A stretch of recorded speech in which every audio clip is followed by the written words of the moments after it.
Teachers at Reddit, what is your "this student is so dumb it's scary" story? When I was student teaching, I had one who was just on the verge of passing. Thanks to the incredible mercy of the primary teacher, all he needed to do was turn in a worksheet that he finished in class. I know that he finished it because I watched him and helped him do it. All he had to do was give it to the teacher. But, in his mind, that would mean that she had won. So he refused to turn it in. I left the school before the end of the semester, but I would bet money that he failed the class. I'm a professor grading papers now and I have a few contenders right here. This one student blatantly plagiarized in his first paper. I mean just cutting and pasting from web pages. He didn't even steal from the primary sources and they weren't even scholarly web pages. I was so surprised at how badly he plagiarized that I gave him the benefit of the doubt that maybe he didn't understand what it really was. I just gave him a 0 along with an email describing the issue in detail with some additional links for whole sites that do the FAQs really well. We met, and I explained it to him. He was abjectly apologetic and explained that he had missed the nuances before grading the final paper. Same it all over again. And I test this stuff using a free website I found just on Google and it takes like 2 minutes to check. What the duck is he thinking? Also the non-plagiarized part, it's so poorly written I don't know how even got in. Much less made it to be a junior at a selective school. The guys is also pre-med. WTF. One of my 10th graders said she saw a crime being committed, bike being stolen in neighbor's yard, and she wanted to call 911 but she didn't know the number. I don't usually wear glasses when I teach, except for one day. And it was subsequently a big deal among all my 5th graders. The next day, at the start of class, I noticed a girl in the front row wearing glasses for the first time. Something seemed a little off so I finally decided to chime in. "Emily, what's the deal with the glasses? These? I need them to see. But they don't have any lenses." She appeared befuddled and said, "They don't?" before lifting her finger up to one of the eye frames and poking herself in the eye. On a number of occasions, around 5 or 6, I have had to explain to students that you can still get pregnant even if you don't orgasm. Apparently, it's an old wives' tale in a bunch of cultures, and when I corrected them, they fought back. I work in student accommodation at a fairly large UK university, and Jesus Christ, the things I've seen. Even if you don't count the things they do while drunk, you still end up being concerned for the future of humanity. Things I've seen students learn the hard way. Plastic bowls are not an adequate substitute for saucepans, and will melt if you put them on the hob. Likewise, you should take the polystyrene foam out from under your frozen pizza before you put it in the oven. If your packet of sausages says to oven cook 15-20 minutes, that does not mean you can put it in the microwave for the same amount of time. You should also not go and have a nap after doing this, or you'll wake up to panicked flatmates and a corridor full of smoke. To boil pasta, water is required. Again, panicked flatmates and corridor full of smoke. Most people know they shouldn't microwave metal. Some people still try to heat and opened cans in one. If you forget your keys, call security. Don't try to climb in through the 10 inches x 12 inches bathroom window because you'll get stuck, and we'll need the fire brigade to come and rescue you.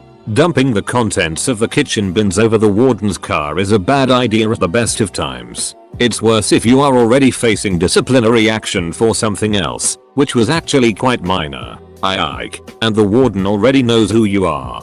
Doing this in front of a CCTV camera, in full view of a security patroller, while the warden watches you from his balcony, and then trying to blame someone else will not improve things. I've probably got more, but I'll have to think of some that don't involve alcohol. We'll be here all day if I start typing those up.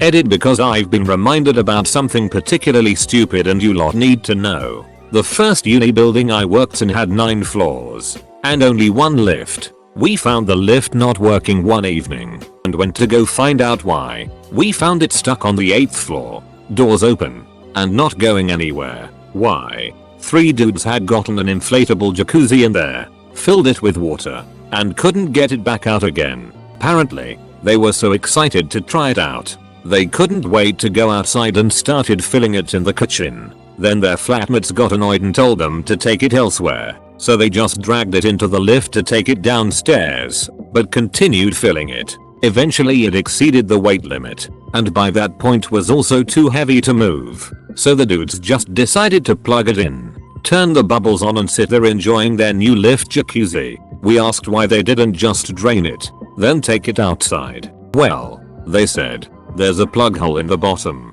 but we don't want to pour all this water down the lift. We might get electrocuted. There doesn't seem to be another way to get the water out. How did you get the water in it in the first place? We asked. Oh, we use buckets. They said. Maximum facipum.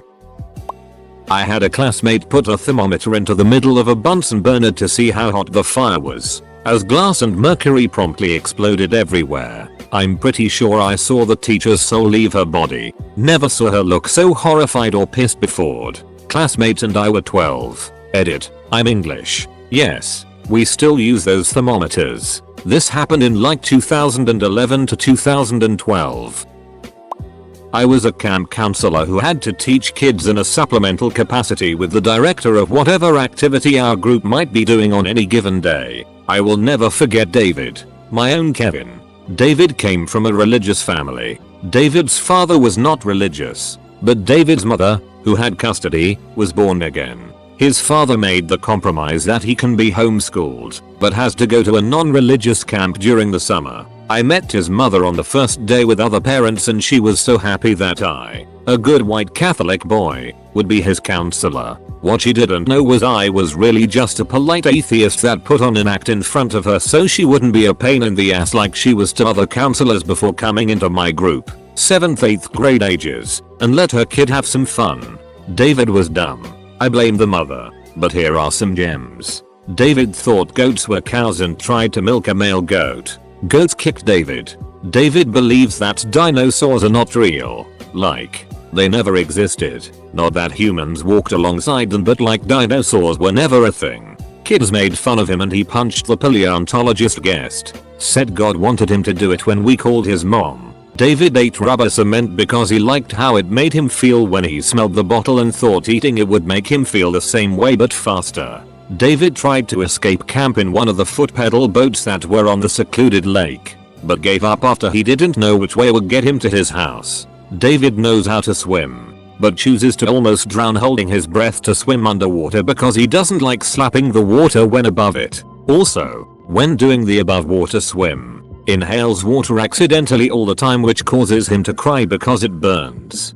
David seems to believe that somewhere in the camp is a tetherball setup that can A, support his weight and B, won't slam him into the pole when he tries to swing on it, causing him to hurt himself despite the camp having many rope swings. David thinks all colorful plants are edible. David believes that all the girls he likes are his girlfriend. He gets mad when they aren't on his team for games. He will climb the backstop on the field and threaten to jump if the teams had changed. We change the teams and he's too scared to climb down. Kids play anyway while he cries on top of the backstop. One day David discovered internet pornography. He tried to share this discovery with his many girlfriends. David told a camper with dark skin that God left him in the oven longer. I tried to explain to him that the joke is insensitive, but this wasn't meant as a racist joke. He really believed that we were all made of clay and put in some heaven oven. David can't cut his own food. At first I thought it was a won't and had his mom do it all the time, but no. He sliced his fingers. Yes, plural, using a plastic knife. David asked me if I had an extra pee-pee diaper. Okay, I know he's toilet trained, so I asked what that is. Apparently he uses his mom's pads to catch the extra drops so it doesn't get on his underwear. That one was kinda not that dumb, but like WTF. David makes up stories about how far he gets with his girlfriends who aren't his girlfriend. To prove he got some, he showed campers a pair of women's underwear that was clearly his mom's, as she is a rather large woman and the girl he claimed to have gotten with could have used it as a blanket. David tries to hit people with the ball when playing tennis. Nobody wants to play with him, so he plays tennis with the wall until we're done and always hurts himself.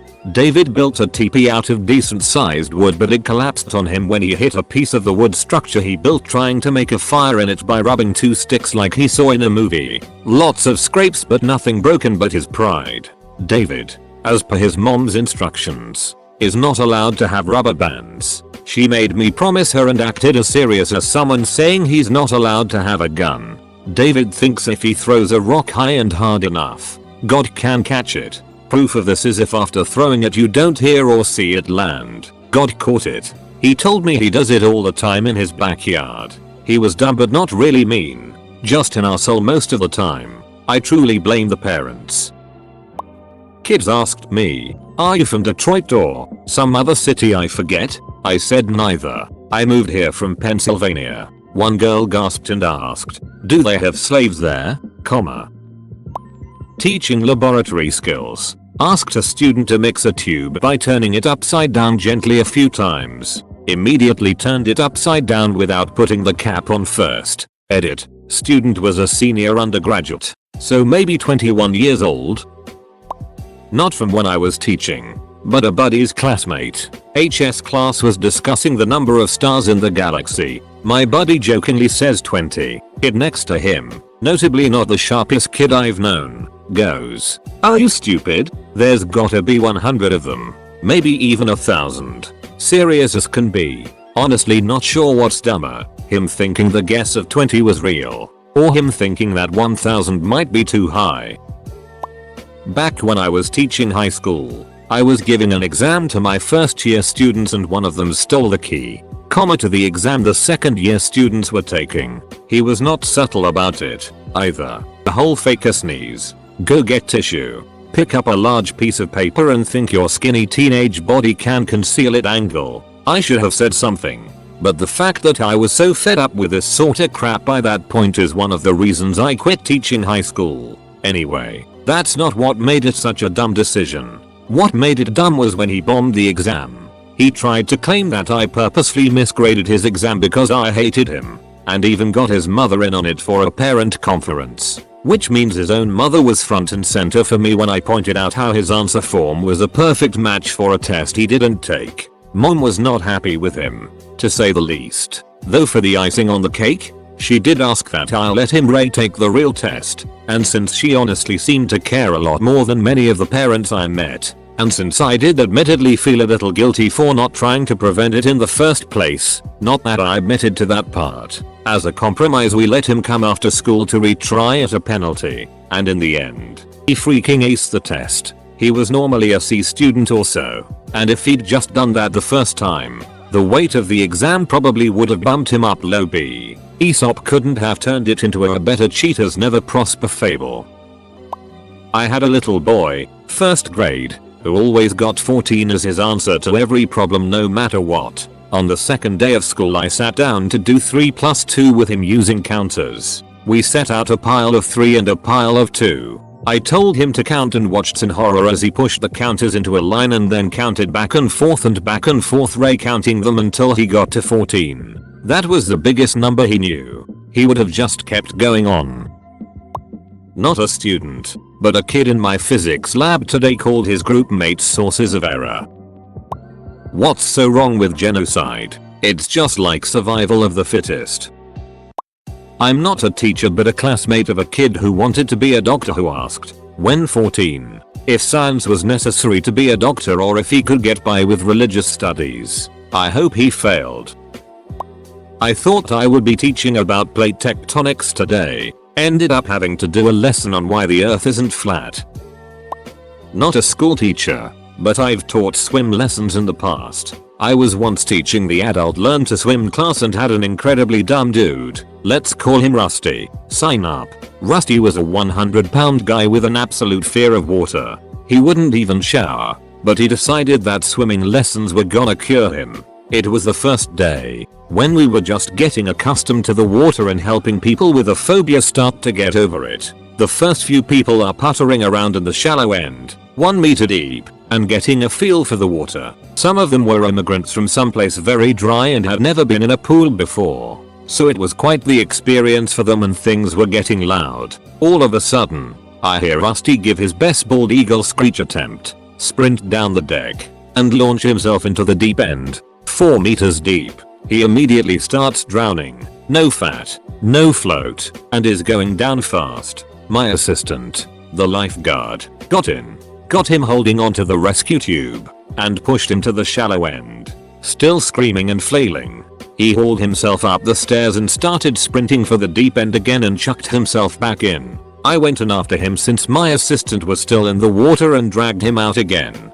He tried to do it a third time, but I was able to stop him until security showed up to hold him back for his own safety. I never saw him again after that day, but I'll never know why he, an aquaphobic non-swimmer, would think jumping in the deep end was a good idea. I volunteered to do the book fair for my old middle school. My mom was the assistant librarian. I had a 7th grader come up to purchase a poster of a car. The price was $3. He pulled out $2 $1 bills and set it on the desk in front of me. He then pulled out a handful of change and set it on the table. He asked, "Is this enough?" I said, "Well, you need $1 more." He then picked out 2 quarters and 2 dimes. "Now?" he asked. I said, "That's 70 cents. You need 30 more." He picked out 3 nickels and added them to the pile. "There you go," he said. I then proceeded to ask him what he thought the denominations for each coin were, and he legit did not know. I had to give him a quick lesson in the value of each coin and helped him count out $1 in change. To me, this situation is ridiculous. We will all have to deal with money throughout our lives. You have to learn to know the value of each coin and know how to add money. I teach 5th grade. I had to explain to a student walking in line. He would never walk in line correctly. Finally, after correcting him for the 1000th time, he snapped, "What do you mean? What do you mean get in line? What's the line? Why do teachers always say that?" It never occurred to me he didn't understand after being in school for years. He was the best though. One of my favorites. I'm not a teacher, but I used to volunteer in my daughter's classrooms when they were in elementary school. One day while I was helping grade papers, it became quite apparent that one little girl had copied from the boy sitting next to her. Not only were the answers the same, she also had written his name on top of her paper. Okay, so I used to be a teacher, and then I went into teacher education. So I supervised student teachers in the field, meaning I'd go out and observe them teaching their classes. As an observer, one's job is only to observe, not to offer comments during the observation. So you literally say nothing. It was a 5th grade social studies class and they were discussing Ben Franklin. One student asked what number president was he, and the teacher was like, "I don't know," followed by like a 10-15 minute debate in the class and with the teacher about which number president he was, comma. Obviously the 5th graders aren't so dumb it's scary, but thank goodness the student teacher finally decided to use the Google to answer their question. Kid clearly had autism, and rather low functioning at that. I was his key worker and could only get him to respond to textures or music. He was only 2, but wouldn't answer when called and would just sit vacant in the room while all of the other children got up and moved into the other room. Just not there in the here and now unless, like I said, I played a song and he'd come to life. He'd sit at the table vacant unless I put his hands into something that felt different. Water, sand, etc. I told my boss that I thought he had autism and she replied, "Autism is nonsense. He's just lazy." So I continued teaching him as though he was autistic because that's the only way I could get him to learn. Fast forward and yep, he's autistic. I'm a flight instructor. Had a student who really wasn't cut out for flying. Before each lesson his job was to do a pre-flight on the airplane and make sure everything was working. One of the items you check during the pre-flight are the flaps. Basically, they are a flap of metal that extends from the aft section of the wing and drops down into the airstream during landings. Well, we fly a Cessna 172 where the wings are on top of the cockpit, above the pilot, and the flaps are situated just behind the door. Without fail, this guy opens the door, moves the switch to deploy the flaps, and turns around to run face first into the flaps he just lowered. It's funny the first, concerning the second time, and expected after the 10th time, every single lesson. Have you never heard the Ballad of Kevin? This happened in high school maths. Let's call him John. Teacher, so John, how do you find an average? John, kilometer. The pain in the teacher's eyes was immeasurable. Told to me by a friend, written in his words. The other day I had a student bite into a bar of deodorant. Just chomped right into it, as if it were a coconut and palm tree scented ice cream bar. This, after making like he was going to lick it and accidentally getting the taste of the deodorant and his own residual pit sweat. Half a second later he just went whole hog on it and took a chunk out of it, then spat it out. I didn't know whether to call poison control or the principal. I was a former college recruiter who used to set up a booth at low-income schools to help guide first-generation students into college. Had a high school girl come up to me and tell me she wants to be a gynecologist. So I start talking about which schools have good pre-med programs, the kind of classes she would need to take, broaching the idea of med school. She says, hold up, a gynecologist is a doctor? I say yes. She says, well, I do not want to go to medical school. I just want a job where I can look at V's all day. We ended up talking about possibly cosmetology school or esthetician school. Also, she was not kidding. I got many dumb questions like this. When you don't know, you don't know. Herder, 1st grade, girl crying.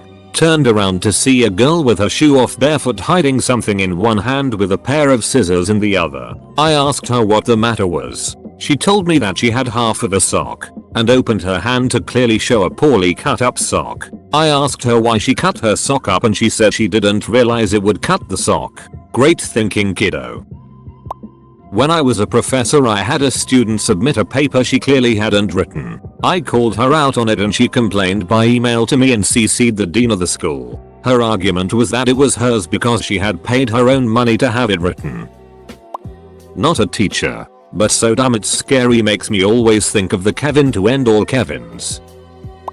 I've had kids turn in papers that were clearly plagiarized, but one kid didn't bother to change the font color on his paper. It was a pretty clear case. I had another who was supposed to be researching a technological innovation, the history and impacts of it. One kid chose the telephone. His paper was not only obviously plagiarized, but it was literally an ad for telephones.com. The kid had clearly not even bothered to do anything other than just go to telephones.com and copy and paste. But my all-time favorite is the kid who stopped me and said, "Is Chicago a city or a country?" I told him it was a city. He considered that for a minute and then said, "Wait, then what's a state?" In my design class, I had this girl who had placed a garage beside the house, but couldn't, for the life of God, figure out why her 90 cm by 200 cm door was not appropriate for a car to enter through. Same girl planned a small space for children in a library. Said space was only 1.5 meters high, and no matter what the teacher said, she kept going back to, "But this space is for children. They are not tall, but they will suffocate. But it is a space for children." I taught a freshman English class and an 18-year-old wrote a persuasive essay arguing that homicide is a good way to keep population down.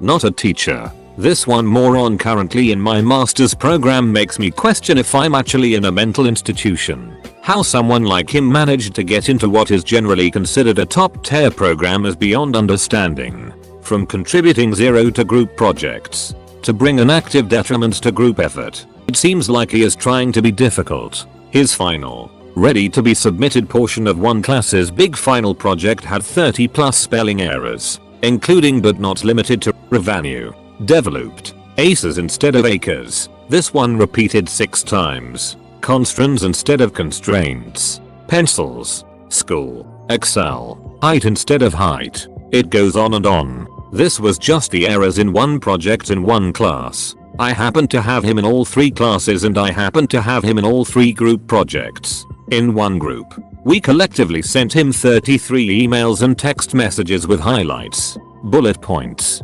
step-by-step corrections, and he completely ignored them all, only to blow up at us in a group meeting about how we were all bullying him and he didn't understand what he was doing wrong. He would argue with us about whether he was right or not, whether his abysmal work needed to be edited or not. He never spell checked a damn thing. He never reviewed his own work once. He is the biggest piece of it mentally challenged student I have ever met. Yet somehow he got into this program. I hate this dumb duck. Why am I reading this when I'm literally about to give my math professor something to post about on here when I take my final in the morning? Edit. I took the test. It was horrible. Had a test on the 3 states of matter. Student response. First name equals liquid. Last name equals gas. That's what we called her the remainder of the year. Not a teacher but a student. I was in a geology class and the teacher was talking about lava and this one kid stops the teacher to ask, does lava burn? Like, would anything bad happen if I put my finger in it? Naturally the teacher and the rest of us assumed he was joking and the teacher just kinda laughed. The kid then says that he's actually serious. The teacher just kinda looks at him like WTF and he says yes and carries on, not wanting to waste time. I was still convinced the kid was joking, so I asked him after class if was just joking and trying to duck with the teacher when he said he was serious. He then tells me that he really was serious. That's not the first time he's said something that dumb, so I don't find it very hard to believe that he might have been serious. Not a teacher myself, but my teacher told us this story. I should mention that I live in Israel and OFC the lessons are in Hebrew. So we had an essay we had to write in English about people who influenced on our lives. And there was one student who used a lot of Google Translate. He probably just ran the whole text through it. Our teacher's last name is Ben Abraham. And yes, he ran it through the translator. So he called her son of Abraham. Teaching grade 10 history. I cracked a bad joke one day about how the Cold War happened every winter for about 50 years. One of the questions on the test was to list 8-10 important facts about the Cold War. Guess what fact appeared in several students' responses to that question? I had an 8th grade girl worry that if she can't find a boyfriend she will have to find one on The Bachelor. She would have been 16 within those 2 years. She later asked me to tell her crush in another class that she loved him deeply. Nope. Not a teacher, but a classmate of mine. We were in 8th grade world geography class. Teacher, what language do people in Mexico speak? He was asking sarcastically. Student, Mexican. Teacher damn near quit right then and there. Side note, the student grew up and was arrested for being a pedophile to his own daughter. He was so dumb it was scary. Small hick towns are something.